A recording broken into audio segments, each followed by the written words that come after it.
right? This is for show. It's not going to improve anything that's coming out of there. Apparently, people on the live stream also need to hear me. Okay. Oh boy. So, do you think we're solving the plumbing issues here? Um, cool. You know what? I'll just carry on and they'll catch up. So it's interesting that you mentioned that, right? To say that in a context like South Africa, which in somewhat way is developing, also aspires for the need for the cybersecurity, right? Ngiyakhuphula volume. Okay. Um, and with that in mind, we sort of then add the layer. Where does and who sits with cybersecurity from an agency perspective, from an administrator perspective? Well, I think everybody in the industry needs to, in order to get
we need to understand that cyber hacking also means you being tricked into volunteering information, and then you find yourself being. Good example is just yesterday I saw something online. A person emailed payroll or HR saying, "Hi, my name is Nkululeko. I would like to update my banking details for my payslip or for my salary," and signed off Nkululeko Mthetho, right, which is you, Mm. and had Had HR not asked the real Nkululeko your banking details, is this you? They would have automatically just updated. And they've now being paid into a person who's sitting somewhere else doing absolutely nothing. So what I'm trying to say is, let's not reduce the conversation of cybercrime. This is for the camera. Of cybercrime to something that is extremely sophisticated. Yeah. It can be as basic as you can even take for granted, right? And that's what worries me. I think whenever we have forums like this, we fail to land a message in a very normal guy on the street type of language Gotcha. that simplifies what cybersecurity and the risks associated to it. And it would be great for us to really look at that to say, how do we create a body of knowledge that can contribute to prosecution authorities, to people who investigate this for a living, but at the same time, things that are related to phishing. So when you start talking about cyber security and a network, already have that body of knowledge that is feeding into that in terms of best practice and how you should be tackling it as a company. And last point, Speaker. Even companies that are not in the public sector, the companies offering services like the one that I work for. So I'm a managing exec at BCX. Get phishing, Yeah. we specialize in cybersecurity, yes, but it does not mean that we should not look inward at ourselves and fix our own internal system so we don't get exposed to that type of risk. Yeah. So what I'm trying to say is, whenever we speak about this, it's not just to say hey, do this, do that. Yeah. Yeah. It's also, we are also prone to some of those risks. And this is what we have done, and this is what we should be doing. And this is how we should be sending the message in a very simplified manner to the rest of our customers can actually start addressing the matters that they have. Thanks. Dobel, I think you've mentioned something really important there, right? And I'm excited that SEPS is here from a prosecution side. I think, and it speaks to that whole digitization and digitalization process that we are, meaning that we're putting devices into people's hands. We are giving them the water called data to now start doing these things. So there's identity theft, there's social engineering in the way that, and all of these things. And this, you're correct, right? In the way that from an industry perspective, an organized institution, from more a citizen science side as well. That there's two lenses that we can look at with this argument. Now, sorry. Okay, I'm gonna have to shout. I'll shout. Cool. I wanted to ask this.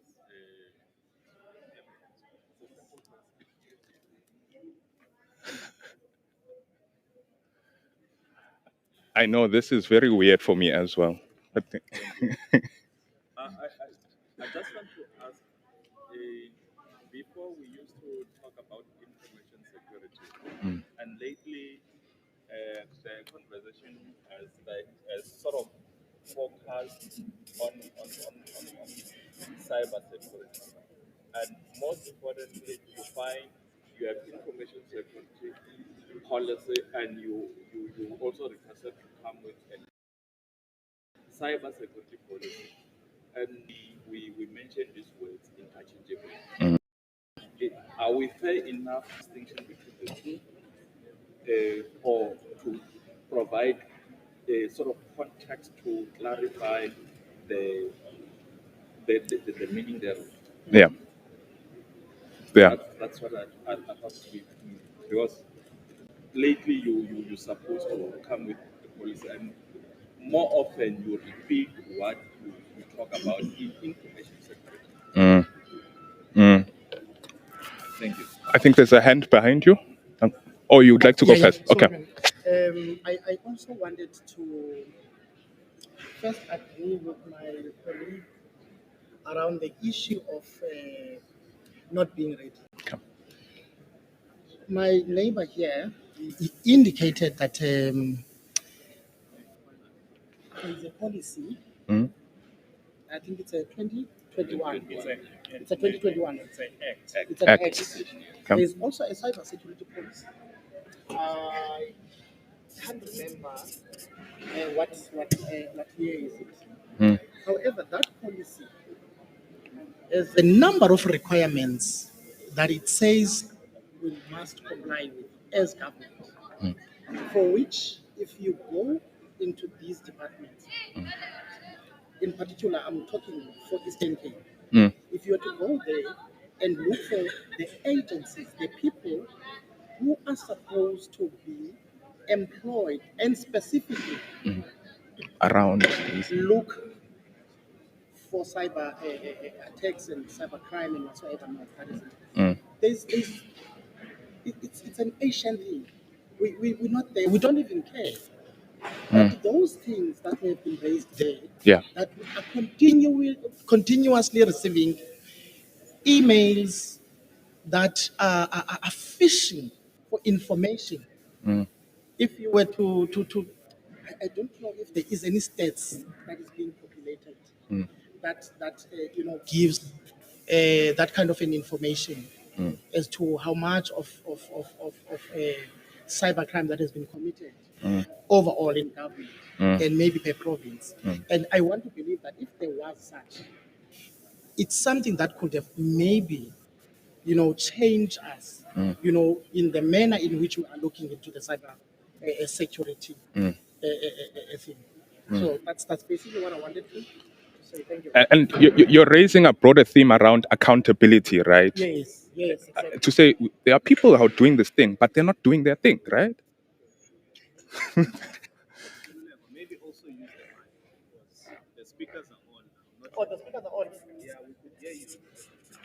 Because my voice is low. I speak like a man. Shop steward. Good voice. I'm also from public sector, Okay. national government. Okay.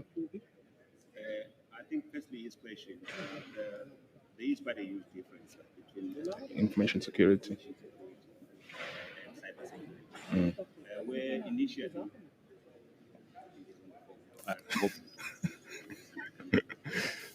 where at first we were more worried about information in general, and the digital world was just a subset of our information.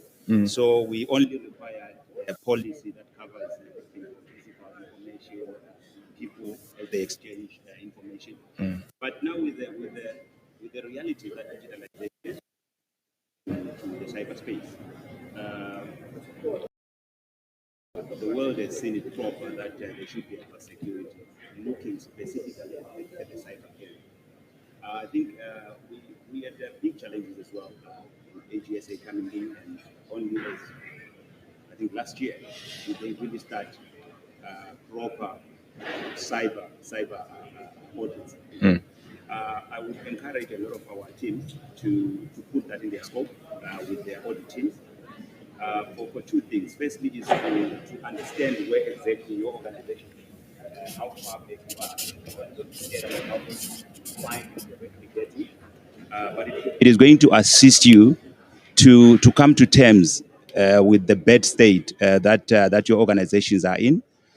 Properly come up with proper plans of addressing them. But the challenge with security is that we are hitting a moving target.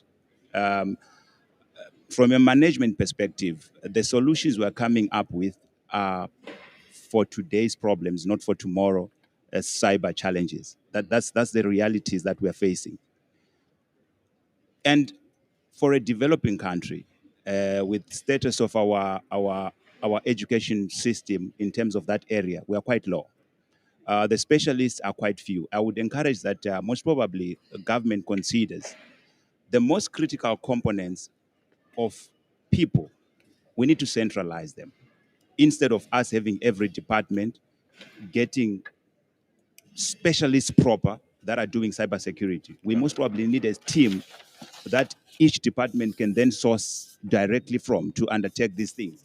When we look at our organizational structure, they are forcing us to not only get cybersecurity officers, but rather the technical experts behind that, which is very difficult for us to attract them. So maybe an idea of having a crack team Mm. that is at the service of quite a huge number of departments can assist us in ensuring that there is access to properly equipped security teams that can assist us. Otherwise, what we're doing is we're hitting the surface. A lot of us are being reactive about these attacks. Some of us are not even having the tools to see the attempted attacks that are happening. If you sit with some of these security guys and you see what is happening, we don't know what we don't know. We are losing information that we don't know we are even losing. So it's a big matter. But I hope industry can assist with that, and education systems can also improve us a bit. Thank you. I think I like the temperature of this side of the table, right? Because there's now this distinction between information and cyber security, right? Where in that little diagram, information security is sort of the broad theme, and within it then becomes this cyber security aspect. I think I liked that clarity. Mind just passing this to the back there? All right. Thank you, sir. Hi, Nick Romano from CETA ISS. CETA ISS. Okay. I think I might have to ask you to Yeah. raise your voice. I'll raise my voice. Cool. Look, what's happening here is a symbolize of current maturity level of ISS in South Africa. Mm. Where all of us in this room, and yesterday when Microsoft said, there's about 100 people technically qualified to be in the cyberspace.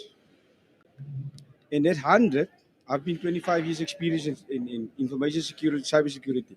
What's happening here is what's happening with a maturity level. None of us can hear each other. He just spoke. I'm sitting here. He spoke.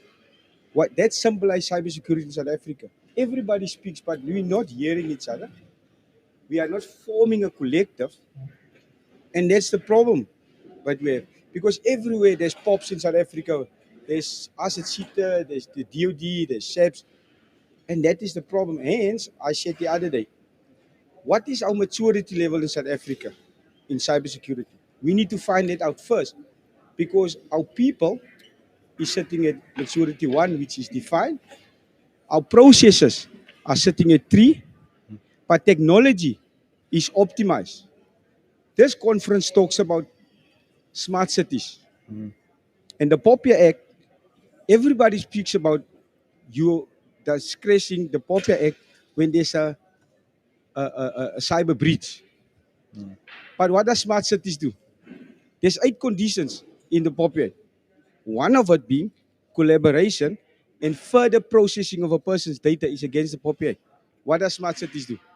It encourages people to. It encourages people to collaborate with your data. What is the cyber industry doing in South Africa? They're quiet about that. Nobody said anything. Everybody said smart city, collaboration, my municipal account, my Edgar's account, all of that. You will just see all my data. Who gave you permission to do that? The POPIA Act says it's against it because the condition 8 says if you want to further process my data, You must what should you ask do? me. So when did you ask me?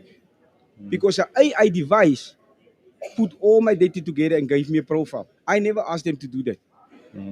You see, so this industry is not coming together because what's happening here is because that guy speaks, this guy, and nobody hears each other.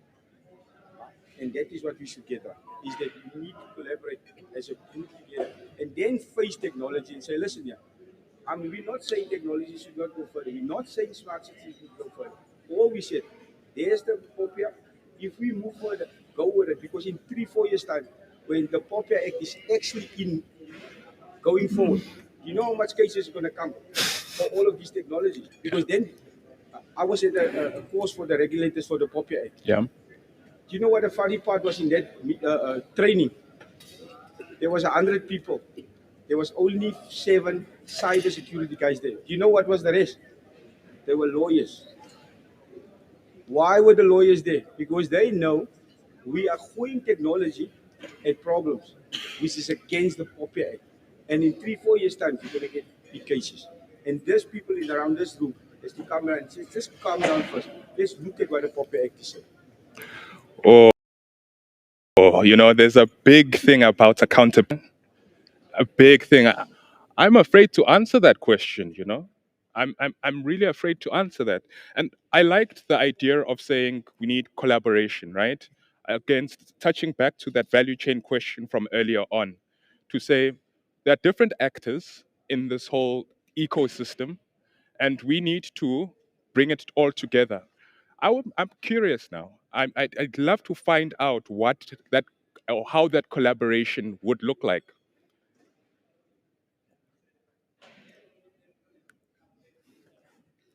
My name is Kenny from company called Africa. We also in the cyberspace providing solutions. I don't know if I'm ready to talk, but I was just gathering notes. There is different stakeholders that were here, but when you look at there is a point that you said from that other corner that are we ready? And it looks like we are not ready. There will never be a better time where you can say we are ready or we are not ready. If you, the information security mainly it focused on administrative data. Let me just put it in that way, like in a simple term. Cybersecurity, we're using the cybersecurity because of the fourth industrial revolution, because we're not only dealing with administrative data, we are now talking about IoT, which is the devices they are now communicating to each other. And then we are now talking about the integration of administrative data, operational data, and as well as the IoT data. So that has actually changed the language or the narrative from information security to cyber security, depending on the industry that you're in. And that's why we're sitting here. We're all looking for different solutions. There is no one solution that can solve all the cyber problems. The way cyber is like an ocean where there's sharks, there's um, brim, there's whatever fish that we can talk about. Yeah. So it's the same thing on the cyber. And the cyber attackers, the hackers, they are looking for different solutions, different information. It's not only the theft of the personal information or the identity, but there is also information, there is intelligence information, there is processing information, there is hacking because you want to halt to operation if the company is fully automated through the IoT. So that it also opens up a very big market to system developers or solution developers, and that because there is no one solution that can actually solve all the problems. So uh, the challenge that we're having in Africa, it's because of the connectivity. Connectivity is the main biggest problem that it's actually we're faced with. For you to implement the effective solution, you need to have a connectivity. For you to actually execute the public awareness about the attacks that is actually have been developed, you need connectivity. Because of the challenge of connectivity, people or organizations they are working operating in silos. So few of the people they might have a knowledge of a certain attacks or a certain ransomware, but other people they're still 10 years behind, not because they want to be 10 years behind, but because they are not connected. There's lack of information. So the infrastructure, that's the first part. But while we are waiting for the infrastructure to be fully versed, it also give an opportunity to system developers. There's a huge market in the cybersecurity, depending from starting from the smaller solutions that we can put, and as well as even the solutions which is aimed at big and corporate, companies. I mean, now that you're sitting from a member of, the most accountable member here, I'd like to think, what does prosecution look like in the space? No, I wasn't prepared to discuss these things. But nevertheless, well, I won't probably go deep, but I can't speak for NPA obviously. But from SEP side, there's been these cases that has been happening, and I think people will then assist that they go and look at that act. As I said, something of 2021. We're still busy like you're reporting at a station, they might not understand it. But there's also something that we're preparing that is part of the act that is called a dedicated point of contact, where the actual players on the space will then report these things. That reporting is already happening, and there's a number of stakeholders that are involved. For example, FIC. Some of those cases from the bank, they go to FIC, FIC to SEPS. There is that reporting, but the cases then, as I'm saying, there's been some successful prosecution of those cases. But one thing that I totally forgot to say, this thing is so huge in such a way that I think I agree with the point that they say that there should be a collaboration, and then we should all discuss these things and then agree on how to tackle it going forward, because there's a number of elements on it. And for example, I don't want to go deep, but the, the, the, the, the, there is some of our colleagues now. Remember, for cybercrime, it's not only SEPS, it's SEPS, State Security Agency. In SEPS, there's a number of divisions that play that in that space. Well, if they go to a dark web, they went there and find some of information that was being sold there. I'm not going to say for which department, but it was sold. Due to the fact that they could see it, they can come back and report to us to say that this information is being sold there, and then we can then literally contact that department so that they can then tighten that security because it's being sold there. Uh, I'm just saying that there's a number of things and number of incidents that are happening. So that collaboration within the country will be important. But I fear that it might not be led by us here, but then a direction needed to be probably at the people who are leading the government. Try and establish those committees where people can work together, because it's just so huge and massive. And one of the things is that due to that act, we're working with other countries, and then more especially UK. Then they will advise you, because we can only learn to those people who are advanced on these things. But then working together will be a key. That's how I see it. But in terms, going back to your question, there's been a successful prosecutions, but then it's quite a number of them. Sometimes it's going to take time because your normal investigating officer might not even know what is an IP address if you ask him. So you see now it's going to generate a new COP going forward, which is something that we're trying to do. That's the last comment. I'm not going to talk again. I'm not a spokesperson of the organization. Thank you. And I'll try not to make you the spokesperson. You've declared your thing. Now, I just also like to touch on to something, right? And we're speaking about this topic, and I think, Dobel, I really loved how you brought in the aspect of the citizen, right? The ordinary person. How do they actually get empowered to understand these things like IP and whatnot? Now, last year in 2021, we're in the context of Durban. There was a civil unrest, right? So this was, uh, uh, goodness me, I have to be responsible in the way I speak about this thing sometimes. There was a civil unrest, right? And much of it, when you start thinking about it, was social engineering in the way that, they said that there were 40 odd people went onto a cyber realm and started using particular hashtags, etc., to sort of drive certain behavior, right? So when we start thinking about security, security was compromised from a social media perspective in Durban. So I'm really curious to find out, what does that education process look like for ordinary citizens? I see a thinking face there. Might I throw that at you? Okay, my apologies. Uh, Good morning, colleagues. Or good morning, everybody. I am of the thought that loud, yo. Good afternoon. Yeah. I am of the thought that cybersecurity education is as critical as swimming at schools.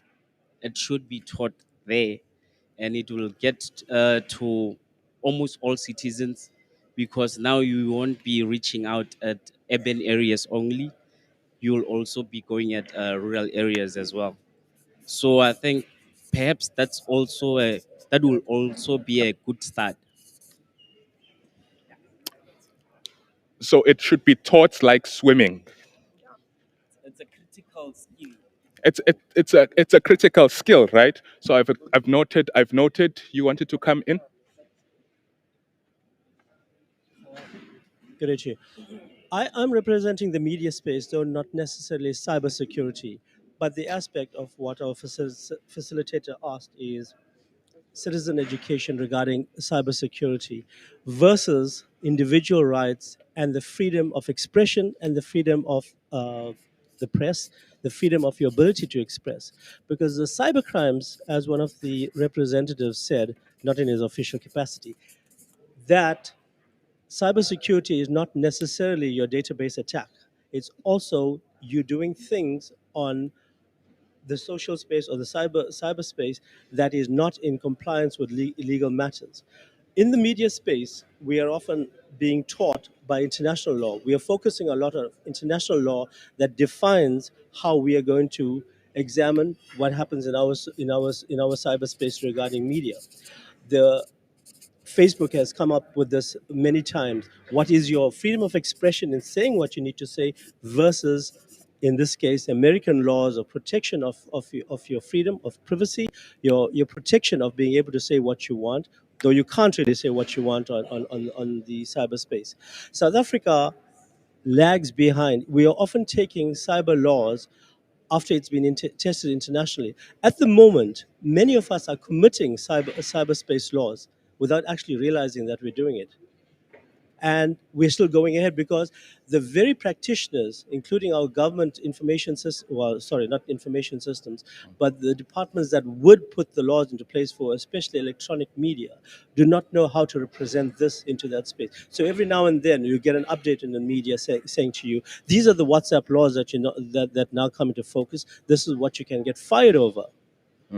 As a result, we do not have the policies. And as long as there's no education, as long as there's no understanding from the practitioners, we cannot define our own set of cyberspace laws.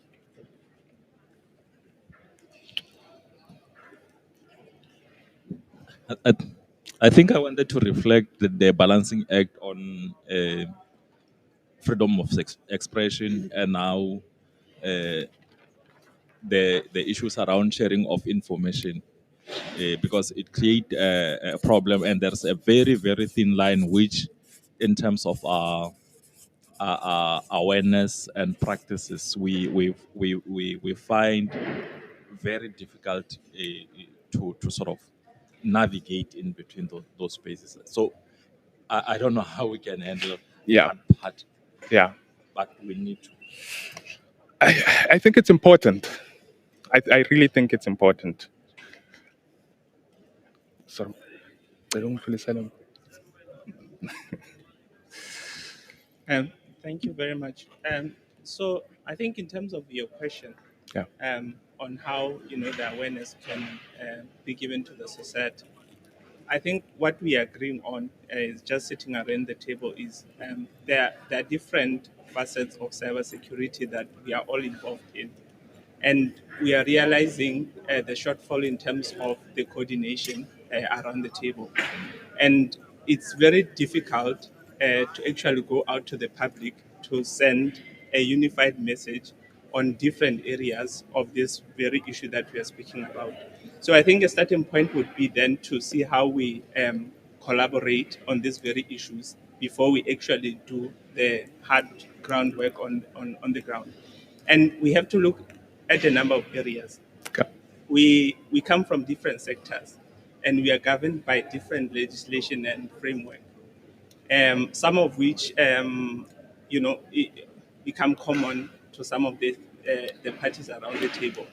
But now he just made mention of the PAPAIA versus the Promotion of Access to Information Act, right? Yeah. Now the question is, in implementation institutionally, do we have the same conceptualization in terms of the applicability of that? And are we in a position to say, can we go out to the public and then say, this is where we draw the distinction, and functionally, this is the segregations that we have to make? And the answer is currently no. And that is what we have to do, Yeah. right?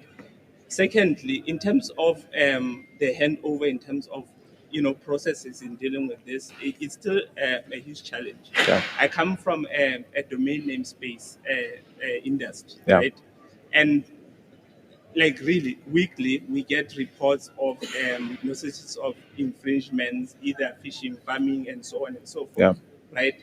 And over and above what we do as a regulator with that, and also the registry, then we get requests from SEPs in terms of us providing information or a subpoena for one of our employees to go and provide evidence, and so on and so forth, right? And that is a combination of an administrative and institutional handover of processes. And I'm saying this because you'd find that we operate in Johannesburg, but we serve the whole country. Similarly, that is the case with them, right? So the question is, how do we then, across the different institutions, both within government and outside, come together and speak about this issue? Yeah. One of our colleagues from the Cybersecurity Hub, they do awareness on these particular issues. But my knowledge is that department with the Cybersecurity Hub serving, again, the whole country, right? And they go directly to the population on the ground. But we are also realizing that we need that conversation around the actual stakeholders who are pushing these particular issues. So I think it's really a call in terms of what do we prioritize, and then how do we map out in the longer run the intervention. Thanks. Okay, I've noted you. There's another hand. Just to elaborate on what he said and what the gentleman was saying there in the corner, is we in the last 3 years, and also he spoke about what is it for the citizen. In the governance space, you have had the POPIA and all of these acts, and we had just the cybercrime law that came into being. How much of the people in South Africa understands what's there? In order to know that I'm doing something wrong, I need to know why am I doing it wrong and how am I doing it wrong. The POPIA Act came last year, 1st of July. The private sector were ready to move and in line. I work for government institution. There's a lot of us sitting around that works for government. None of I can tell you, there's about 10% of government that is compliant to POPIA Act. But it's our law. It's our regulation. And then we regulate private sector to say you need to be in line with the POPIA. It's schools. If you go to schools now, I sometimes speak at schools. I ask them a simple, do you know what POPIA is? They don't know. And that's where we need to deal with the issue and say, listen, let's first let the citizen understand when I'm doing something wrong, why am I doing it wrong? And what's the reason I'm protecting? And once we start there, I will be then conscious from when I go here. I teach my kids, because I'm in the industry, to be conscious here based on what POPIA, based on the cybercrime. But there again, there's the SEPs guys. If you go to a local police station, they don't know the cybercrime. I can call them X in there to say why I'm here. Then they say, I don't know. Yeah. And that's where you should start, is by educating when you are doing something wrong. Maybe that will be a start for education. Correct, and all of these cameras pointing at us are also committing crime, right? Yes. All right, I've acknowledged your hand. Could you please pass this? Thank you. I think just to respond on your question regarding. All right. just to respond on what you said regarding after the unrest, what really transpired. Yeah. I think it's mostly the misinformation that is going around, and people not checking the facts and just sharing things as they are, because they take it as if it's the true gospel, whatever that they receive. So I think we need to go back and educate the citizens regarding how to really vet check the facts, you know, what is true and what is not true. And because by spreading these things, they just make things worse rather than solving things. So I think even in the social media space, there's so much education that needs to happen, because if we keep on sharing things without knowing the exact damage that you are doing, we will realize late after we said, oh, after you get the real facts. So I think the core of the whole thing is to educate the citizens about the dangers of sharing things without getting the real facts. And I mean, just to ask you a question there, right? So, who is responsible for citizens knowing how to practice safe digital experiences? Who is responsible in that scenario? I, Okay. I just think everyone is responsible, those who have the knowledge, because you cannot expect from someone that is ignorant to able to share the right information. So for those that are empowered with the right knowledge, they are the ones who are supposed to share that knowledge and empower other people that are misinformed. So my take is it can't be government. It's not government, and it should never be government, because as soon as you start saying, dear people, it's only education, we're not telling you how to behave, we are giving you guidelines of how to conduct yourself digitally. Immediately the government is censoring us, they're taking away our freedom of speech and a whole lot of stuff, right? So it's a very thin line that you need to be very careful not to walk, especially if you are a state that is supposed to be the custodian of, I would say, the land in which we live with and the supreme law, right? My take, Nkululeko, to your question, I think private sector is not doing enough to educate citizens, because if they do enough, they cannot exploit the weaknesses in social engineering. Let me give you an example. It's very easy to make something trend on Twitter. If you've got 6,000 people saying this man is in Durban on this particular day, immediately the algorithm picks it up, it shoots it all the way to the top. This man is immediately trending. How you want to use that information is completely then up to you as a person. So you may create it as a decoy or to create some sort of traction around his whereabouts so you can focus on other areas of society. So what I'm trying to say is, if you look at social engineering, one might even say, but is it cybersecurity? It is.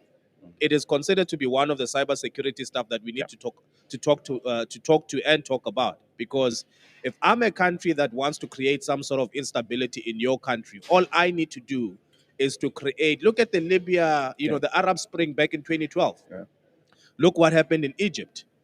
It was a cyber orchestrated and coordinated attack on the state, whether it was right or not, but technology was used to peddle a certain narrative that then led to a chain of events that then led to the unseating of the president. So now, had the government, and this is why I'm passionate about saying the government should not be the one that makes a decision on this. Had the government of the day at the time said anything around social media and what's currently going on, immediately they would have been seen as an oppressive regime that is trying to oppress freedom of speech, etc., etc. Private sector needs to come to the play. They are a neutral. Civil society is supposed to be a neutral body within the social compact that is supposed to represent both views of government and private sector and the people on the street, to say the negligence and how we don't take what we say on social media seriously can lead to these type of consequences, which can lead to instability in the state, in the cities which we operate, in the educational system, etc., etc. And it can go as far as overwhelming. Overwhelming, and this is a word that I want to maybe dwell on a bit. The state infrastructure. In other words, there might be an influx of traffic that is now overloading SASA, for example. I'll give you the last example when there was a new law or an act that was passed on pension funds, where suddenly all the teachers were resigning because they were not going to get their access to their pension on a particular date, and it was untrue. But because of that type of information, it led to an event where you had a mass resignation of teachers because they wanted to cash out before the government closes its grip on on their money, and before you know it, at an administrative level, they were inundated with so many cases of claim, so many people withdrawing at their money at the same time. The financial services sector of the country was then compromised. The administration was then compromised because of social engineering that happened on social media. It's far beyond freedom of speech.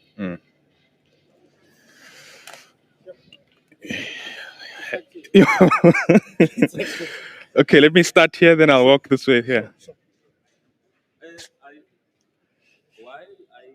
There are difficulties in sort of reflecting fully on the role of government in the comment that came across.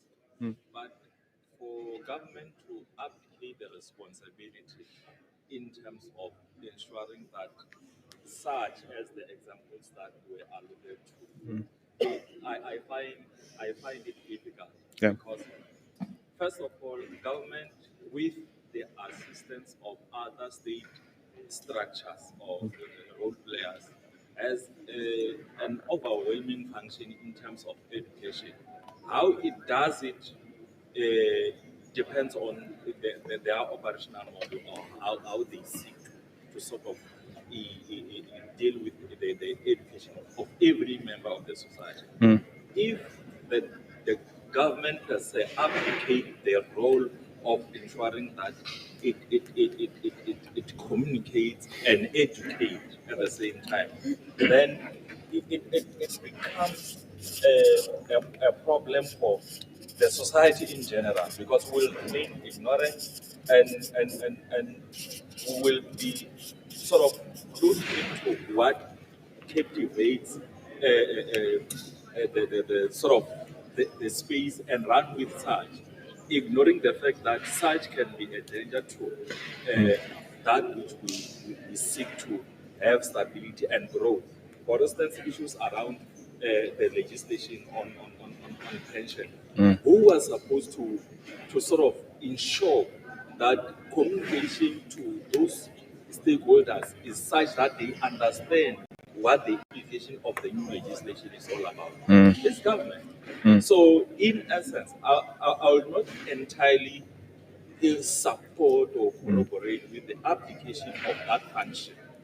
I will entirely say government is responsible. In many others, we will hide behind issues around freedom of speech, freedom of expression, while the constitution itself puts certain limits, which obviously is government's role and responsibility to ensure that those limits that are there on the rights of citizens are looked into and managed properly. So who from government and what with that function, right? So who does it sit with? Chief, I think this is a difficult. Yeah, this is a difficult discussion. It's because if we look at cybersecurity as a response or something that has to do with IT only, we are confused. It's a vast. It's all over, and I want to agree with my learned friend.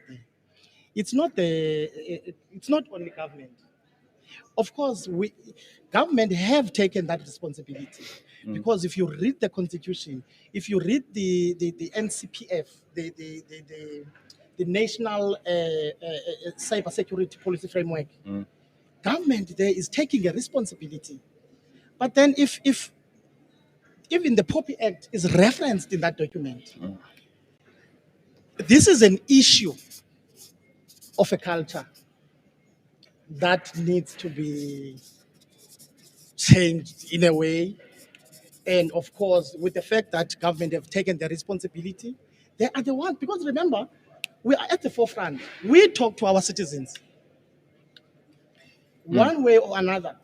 So for me, I want to believe that government should just take the lead. Again, who from government? What you? I've acknowledged. I also weigh in on your point that the government should take responsibility. I will give you one good example of China and South Korea. Um, the cyberspace is well protected, not only well protected, but well monitored. How many people, how many citizens in China? You're talking about over 1.6 billion citizens. But try when you are in China, accuse the government or saying, talk anything or say anything about human rights or something, accusing the government, this is what happened. Before you realize it, they will come right in your at your hotel doorstep.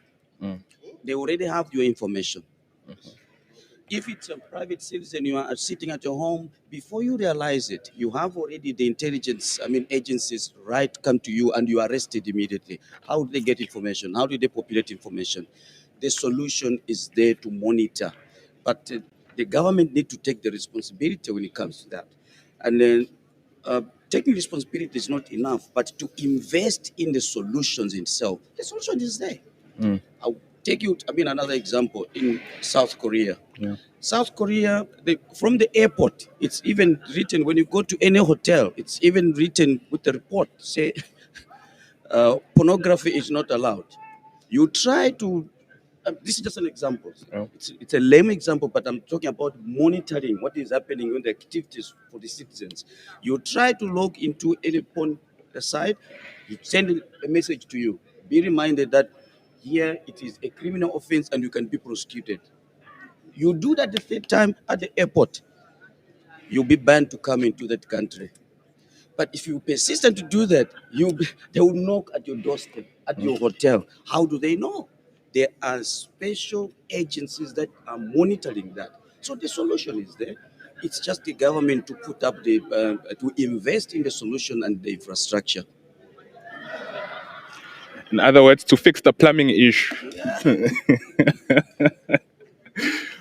Thanks, Chief. Okay, thank you. So, for me, the question on who, you know, for me, you can't really limit it. Yep.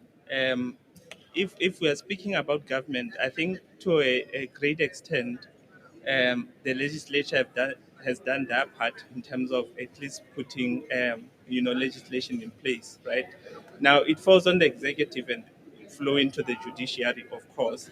But if we were to now speak of the executive through the different departments, they come from a different department. I come from DCDT, cybersecurity. He comes from CETA, which is, so there are different departments, right? So first of all, if we are speaking about government, we have to sort out ourselves as the relevant departments within the space, right? Focusing on what we do and what is the framework that is in place that we are tasked to implement, right?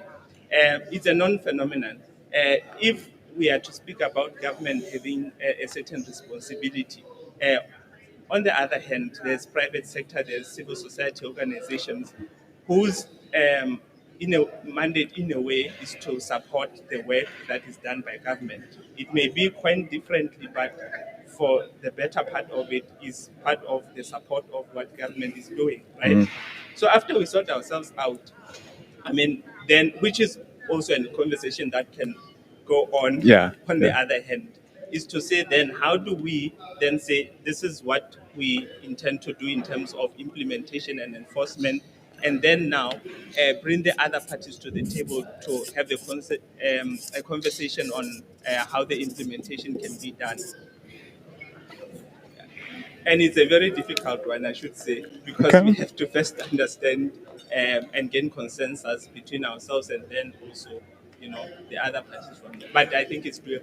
And just to ask you there, what do you think will organize that collaboration? What is the mechanism that would organize this collaboration across different departments? So for me,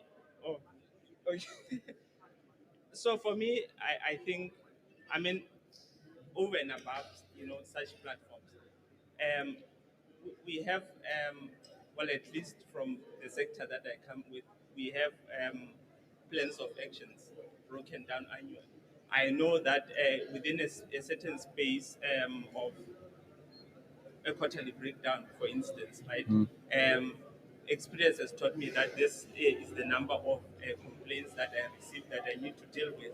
And I know the stakeholders that I need in the immediate to actually ensure that I take care of that.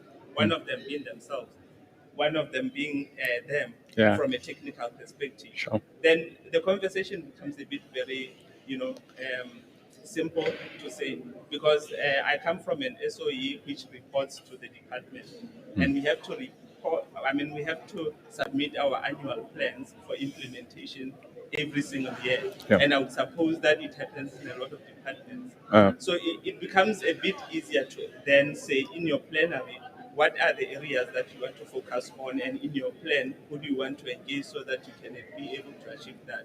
So I Okay. think for me, really, that's the starting point. Okay. Okay.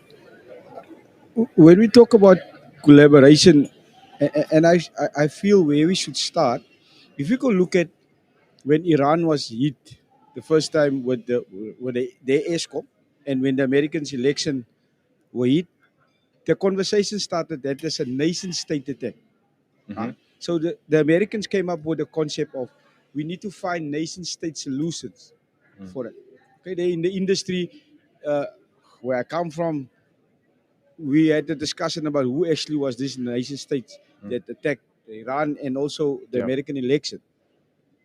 In South Africa, all of us around the table, look, I'm Sheeta, so I don't want to divulge that information, which is supposed to public knowledge. Yeah. In the last 6 months, we've had 7 government departments hacked. National ones, which I don't want to mention here. The next one that's going to be hit is going to be on its own. We have had 5 departments hacked.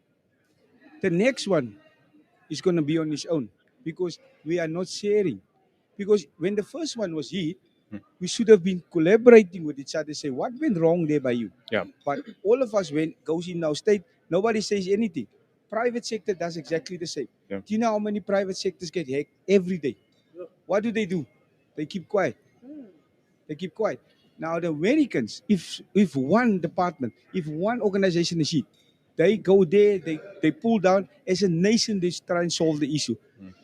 Look, if we want to collaborate, and if we are able to collaborate when we have problems, that's the best time when we get together as Yeah. South Africans. You know, in South Africa, when something goes wrong, we come together. Yeah. Right? Yeah. We guys around this table can tell you now, and I don't want to mention names, the departments, I see them around the table. Yeah.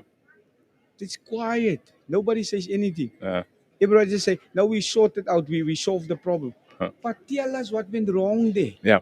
So Yeah. that the next guy can fix what's happening there by him. Mm. And that is our problem that's with. And that's why they say South Africa currently, with a honeycomb for hackers. You know, if you want to try out, just go to South Africa. Yeah. Right? Because it will work here. They try that side because we didn't close what happened yesterday. Gotcha. And I think we should start there. When there's problems, let's talk. Let's open it up. Thank you. Thank you. So, vulnerability to say, you know what, this went wrong, and how can you help me? I've acknowledged. Maybe to put this last 2 words, I'm not too sure whether a responsibility and accountability are swear words, because we have committees. I understand, and even from the highest level, you will have clusters, and when there are issues, there will be from a cluster level issues are discussed there. Yeah. Even within the space where we operate, I understand the GTOC still exists, and there is a structure which deals with issues around security. And furthermore, when we have a lot of hits identified and reported, that means there's a problem. And when you identify a problem from a research perspective, you define it and start collecting the ways and means, including the words that we have sort of shared around collaboration, coordination, getting together. But the fact of the matter is, who wants to take responsibility? Who wants to take accountability around that? And until we do that, we'll be able to streamline efforts and processes to ensure that we realize what we intend as an outcome in the resolution of the problems identified. Until we get there and take that as as something to act on, Yeah. we will always shy away from leading or taking. And in that same breath, right, to be vulnerable and to create this knowledge hub, right, this playbook that then says, you know what, as these different departments, this is what happened, this is what we learned, this is what we took away from it. There we go. 6, 7 years down the line, here's another sort of incident, and. Thank you. Okay, I know that I said it's gonna be the last time. So, but yeah, I think I will then say that if I look at it, I think the Department of Communication and Digital Technologies should lead in South Africa, and then and get all the other stakeholders. And I like your example, but now your example, I don't think it will work in South Africa because there's a freedom of speech. We went to Shine, I think before COVID. And when we were there, we couldn't access Twitter and Facebook. But in South Africa, you won't be able to do that. So, and in South Africa, I don't think you'll be able to monitor what people are doing online. I don't think we should go there. So, but yes, if the solutions are there, but who's going to use them? Because if you start going to and cross that gray area, well, remember, we are a democracy. So, And equally, we could be too much of a democracy, right? Which is also the other way. No, I wanted to add to what my colleague was saying there. That I don't know if you know Charlotte Maxlake Hospital. Yeah. That hospital at some stage they were hacked. The hacking was not in ICT or anything. They stole the patient records, there, your blood information, your age, and whatnot. And when that information was stolen, the Department of Health, national, never went out to communicate or to alert people of anything of that sort. What they did is they paid the Bitcoin, which was asked by the hackers. And the hackers opened and gave back the information, and it was quiet. So that is the we are so in a plumbing position. It's not even a joke. Yeah. And I don't know if it's DPP. I don't know what is this department. DPME. It's that is responsible for. In fact, it's the one that developed that NCPF, that National Cybersecurity Policy Framework. So I think communication is also part of CSIR and many other agencies. When that policy framework was developed, they were part. So I don't know, but the responsibility sits with government, and yeah. then they are encouraged.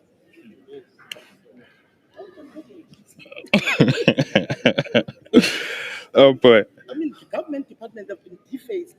I don't know how many times. You know, their websites through these cybersecurity attacks. Their sites have been defaced. My colleague, they will tell you in Eastern Cape. I don't know, even the universities. Just before COVID, I think, if not 3 departments plus 2 universities, they've been defaced, including University of Fort Hare. They were defaced. And who says what? Go back and try to look for, you know, and put the website back there. Yeah. And it ends there. We don't know who's asking who behind and who's paying who. So we are at that level that no one wants to talk. When something happens, we just keep quiet and do whatever that we're asked. Thank you. Cool.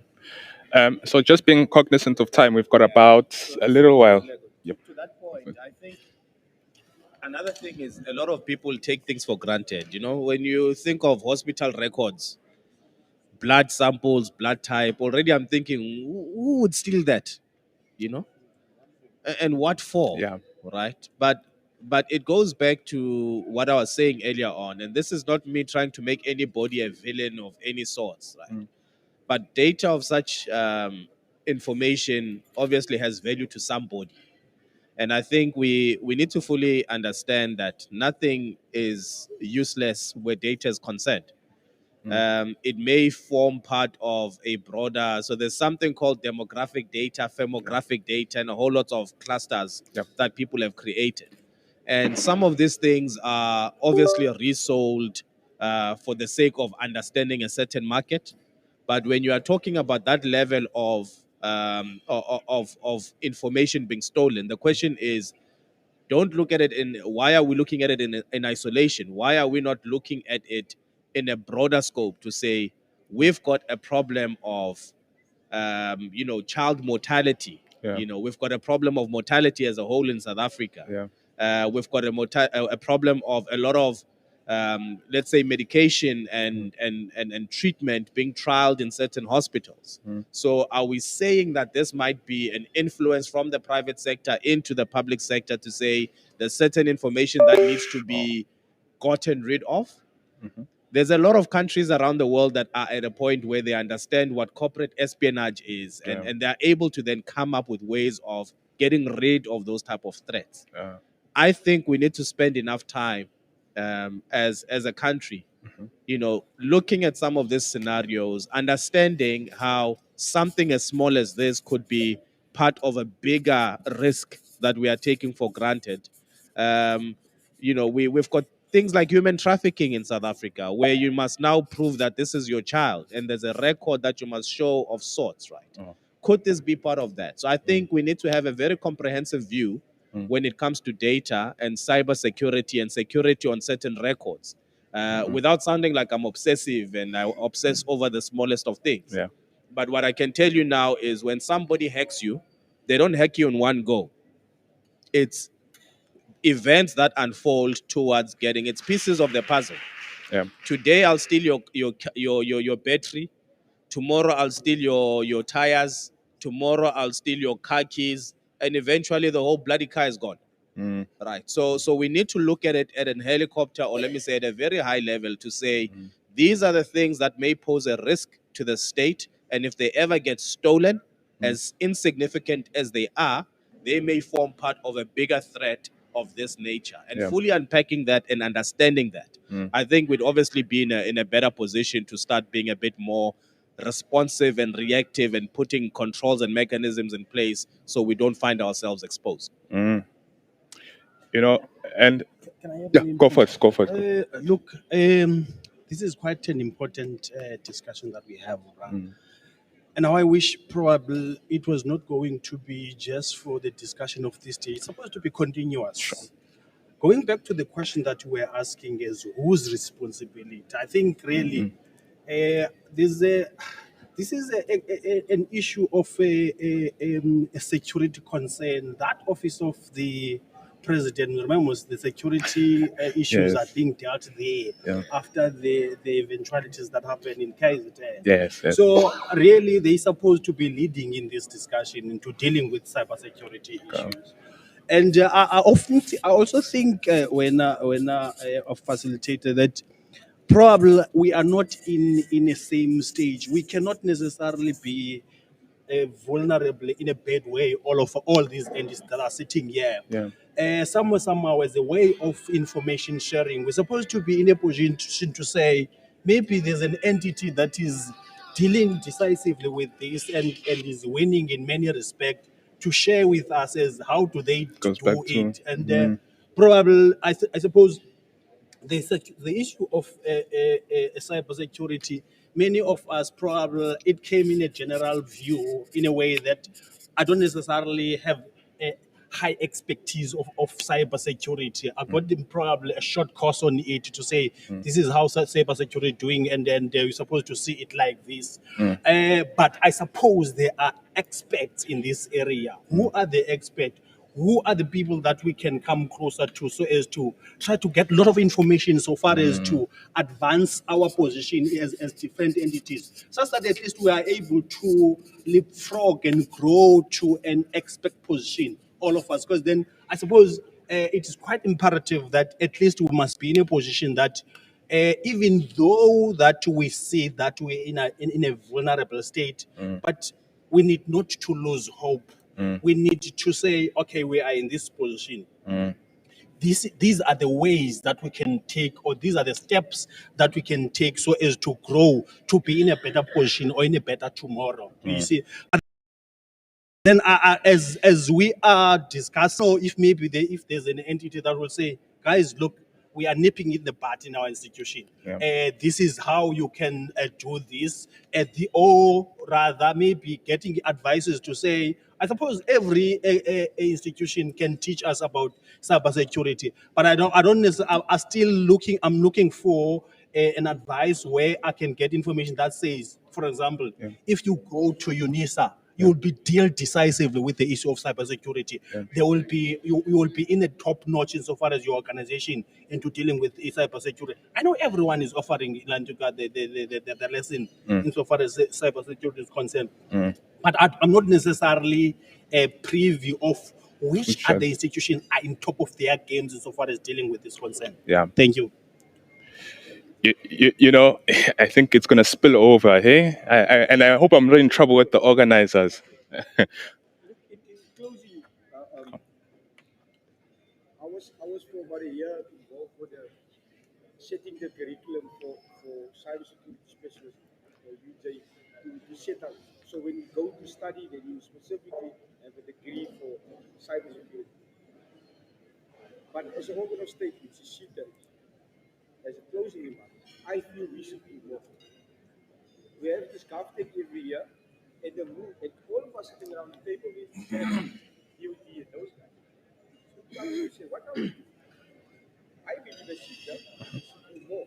I've got the responsibility, and I said to myself, Western Cape, Northern Cape, and Eastern Cape, I've been busy with them for the last 6 months. And I told myself, in the next 2 years, where I'm involved via SETA, we need to make a dent in where we are. Because what happens is accountability, we've been discussing it. And as SETA, I said it to my boss, we need to do more. And so is all of the rest of the industry, like you said, should be saying to itself, what are we doing? Are we just here to get the check sign, money, and go forward? And what you said is, I was amazed when the curriculum for cybersecurity degree was there. There's a lot of qualified technical people in South Africa. But where are they?